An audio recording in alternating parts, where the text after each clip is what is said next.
नमस्कार, स्वागत है आपका हरियाणा न्यूज 24 पर। मैं हूं प्रिंस लांबा। हरियाणा प्रदेश के अंदर पुलिस ने एक बार फिर बड़ा कांड कर दिया। एक तरफ जहां नए डीजीपी ओपी सिंह है जो लगातार पुलिस को सुधारने के लिए पत्थर पर पत्थर लिख रहे हैं, लगातार पुलिस महकमे के कर्मचारियों और अधिकारियों को अपने रवैये में सुधार करने के लिए पत्थर पर पत्थर लिख रहे हैं। लगातार पुलिस जो वर्दी पहनने के बाद अपने आप में एक घमंड रखती है और आम इंसान को कुछ नहीं समझती, उस एटीट्यूड को चेंज करने के लिए पत्थर पर पत्थर लिख रहे हैं। लेकिन हरियाणा पुलिस के अफसर तो छोड़िए, कर्मचारियों तक पर इसका कोई खास असर देखने को नहीं मिल रहा, जिसका ताजा तरीन नमूना हरियाणा प्रदेश के पानीपत जिले से देखने को मिला है, जहां पर सीआईए 1 के इंचार्ज एसआई ने, सब इंस्पेक्टर ने एक व्यक्ति को फोन करके धमकी दे दी कि मैं पुलिस में आने से पहले गांव का गुंडा रहा हूं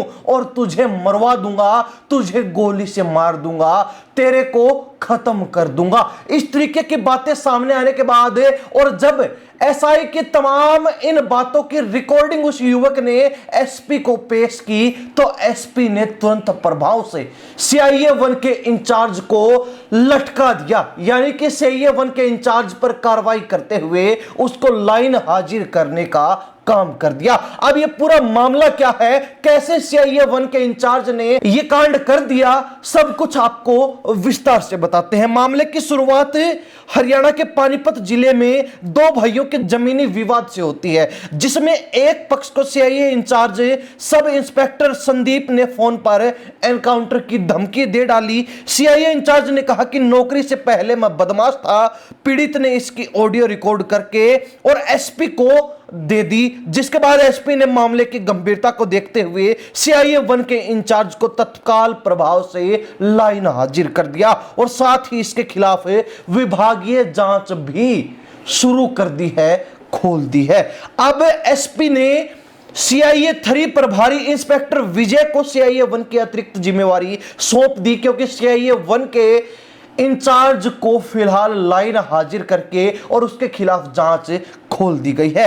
मामले की शुरुआत सनौली थाने से होती है, जहां पर दी गई शिकायत में रामफल ने बताया कि वह नंगलापार गांव का रहने वाला है।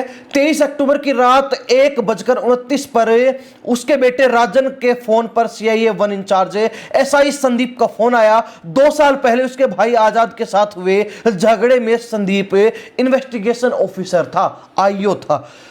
रामफल ने बताया कि उसके परिवार का जमीनी विवाद है। झगड़े वाली जमीन को इंचार्ज संदीप ने खरीद लिया, जिस बारे में उसने राजन को फोन करके बताया। राजन ने कहा कि आपने जमीन लेने के बाद यह बात मुझे बताई है, जबकि आपको पहले ही बता देना चाहिए था।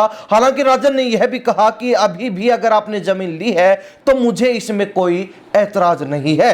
रामफल ने आगे अपनी रिपोर्ट के आधार पर बताया कि एसआई संदीप ने धमके भरे शब्दों में कहा कि मैं पहले भी कई एनकाउंटर कर चुका हूं, नौकरी से पहले भी अपने गांव का बदमाश रहा हूं, अगर मेरे सामने आया तो खो दूंगा। संदीप यही नहीं रुका, उसने सरकारी नंबर से राहुल चिंटू संदीप भोला निवासी गांव सिवा को से मेरे को फोन पर धमकी भी दिलवाई है। ये राजन, जिसको सीआईए 1 इंचार्ज के द्वारा एनकाउंटर की धमकी दी गई, उसके पिता का कहना है। आगे उन्होंने कहा कि वे मेरे बेटे को जान से मार देंगे। फोन पर उसने कहा था कि मेरे साथी बदमाश हैं, मेरा एक साथी सुनील का एनकाउंटर हो चुका है, मुझसे पंगा मत ले। सरकारी अधिकारी होने के साथ संदीप ने सरकारी नंबर से बेटे राजन को बदमाशों से और खुद गोली मारने की धमकी दिलवाई। अब आपको जो है उस सीआईए 1 के इंचार्ज और जिस राजन को उसने धमकी दी, उनके बीच जो 20 मिनट तक बातचीत हुई है, उसका कुछ अंश बताते हैं जो सामने आया है,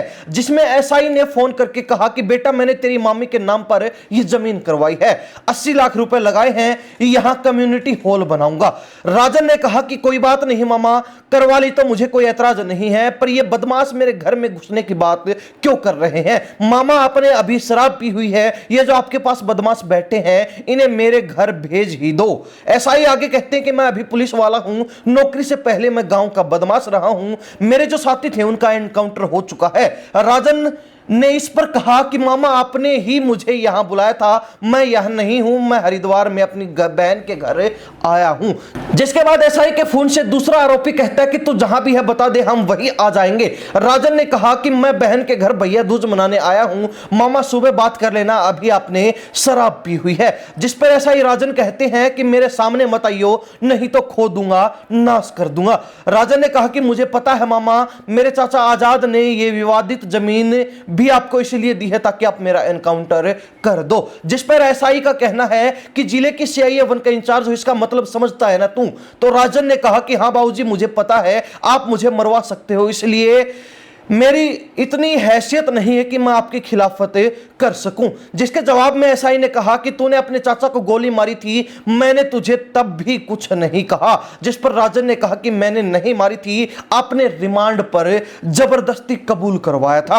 एसआई ने आगे कहा कि मैंने अपनी नौकरी और सीआईए इंचार्ज होने की ऐसी तैसी नहीं करी है, मैंने सदा पुलिस अफसर नहीं रहना है, मैं बदमाश हूं। जिस पर राजन ने कहा कि आपने शराब पी हुई है, सुबह बात करना। ये सीआईए 1 के इंचार्ज एसआई संदीप और विवादित जमीन में जो दूसरा पक्ष है, जिस पक्ष को एसआई के द्वारा धमकी दी गई, उस पक्ष के राजन के बीच बातचीत का कुछ अंश है, जिससे साफ पता चल रहा है कि सीआईए 1 के इंचार्ज ने खाकी का रौब दिखाया, कहीं ना कहीं दूसरे पक्ष को दबाने की कोशिश करने के लिए अपनी पावर का गलत इस्तेमाल किया, और जिसके लिए अब उसको इसका अंजाम भी भुगतना पड़ रहा है। एसपी के पास जो ही ये मामला पहुंचा, त्यों ही सीआईए 1 इंचार्ज को लाइन हाजिर करके और उसके खिलाफ विभागीय जांच भी खोल दी गई है, जिससे स्पष्ट होता है कि पुलिस अब किसी भी रूप में कोई भी पंगा मोल नहीं लेना चाहती। जिस तरह से डीजीपी ने पुलिस को सुधरने के आदेश दे दिए हैं, तो पुलिस अधिकारी भी अब लगे हुए हैं कि किसी ना किसी तरीके से पुलिस के कर्मचारियों को सुधारा जाए और हरियाणा प्रदेश के अंदर जनता के बीच पुलिस महकमे की छवि को सुधारा जाए। लेकिन इस तरीके के अनेक ऐसे कर्मचारी मिलेंगे जो खाकी वर्दी का झूठा रोब दिखाकर और आम लोगों को दबाने की कोशिश करते हैं, आम लोगों पर झूठा दबाव बनाते हैं, आम लोगों को अपनी पावर का गलत इस्तेमाल करके धमकाने की कोशिश करते हैं। जैसा कि इस मामले में भी देखने को मिला कि सीआईए 1 के इंचार्ज ने दूसरे पक्ष को एनकाउंटर तक की धमकी दे डाली थी। सीआईए 1 के इस इंचार्ज की इन तमाम बातों को लेकर, इस हरकत को लेकर हरियाणा प्रदेश की जनता क्या राय रखती है, कमेंट के माध्यम से जरूर लिख दीजिए। इन्हीं सब बातों के साथ मैं प्रिंस लांबा, हरियाणा न्यूज़ 24। नमस्कार, जय हिंद।